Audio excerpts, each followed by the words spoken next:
Salut tout le monde, c'est Armir et on se retrouve aujourd'hui pour un nouveau Métécon. Aujourd'hui au programme, on va pas parler d'ouragan, waouh! Non, je vais plutôt faire un court Métécon car j'ai très peu de temps libre en ce moment, donc très peu de temps pour faire de l'écriture et du montage, j'en suis désolé. Et aujourd'hui, on va parler d'une partie de ma communauté, partie à laquelle je n'avais peu voire pas parlé durant les précédents Métécons, le Québec. Et on va même parler plus globalement en englobant une plus grosse partie du Canada et des USA. Bien. Comme la dernière fois où j'avais parlé de cette zone, c'était sur un Métécon sur l'effet de lac que j'ai fait en novembre 2014, c'est-à-dire il y a presque 3 ans, je me dois de vous resituer cette zone dans l'espace. Ça, c'est la France, tout ça, c'est l'océan Atlantique, et ça, c'est le Canada et les USA. Et si je vous parle de cette zone-là plutôt que d'une autre, c'est qu'en cette fin septembre, c'est cette zone qui bat des records de température plutôt conséquents pour une fin septembre. Et oui, on va même pas parler du Québec pour l'automne et la magnificence des forêts canadiennes durant cette saison, mais bien parce que l'été joue les prolongations. Et prolongation est un léger mot car des zones de cette région ont connu ces derniers jours les températures maximales de l'année 2017. Oui, après l'été.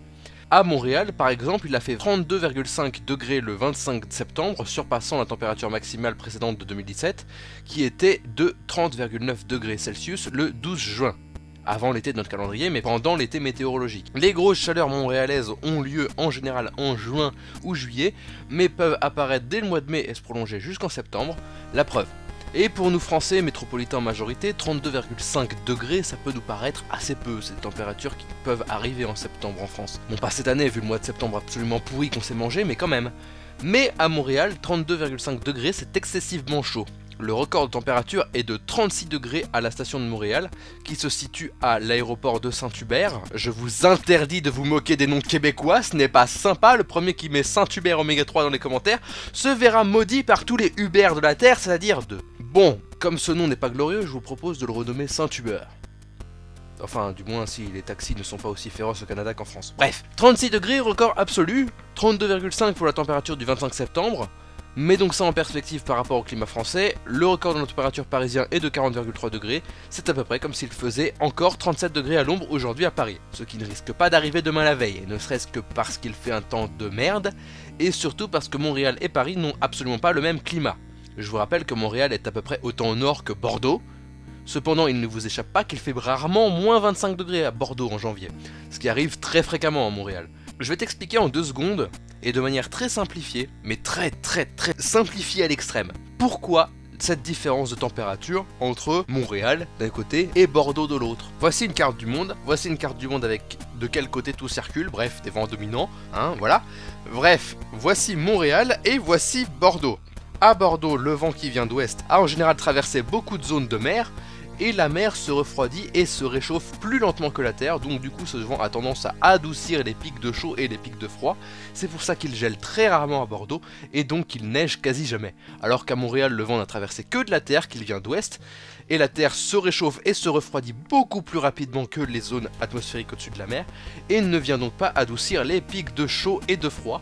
C'est pour ça qu'il peut faire beaucoup plus froid l'hiver et qu'il neige beaucoup à Montréal. À Bordeaux, le climat est océanique, donc les écarts de température entre la température la plus basse de l'hiver et la température la plus chaude de l'été sont faibles, de l'ordre de 45 degrés de différence, alors qu'à Montréal, on est plus sur une différence de 60 degrés, typique d'un climat plus continental.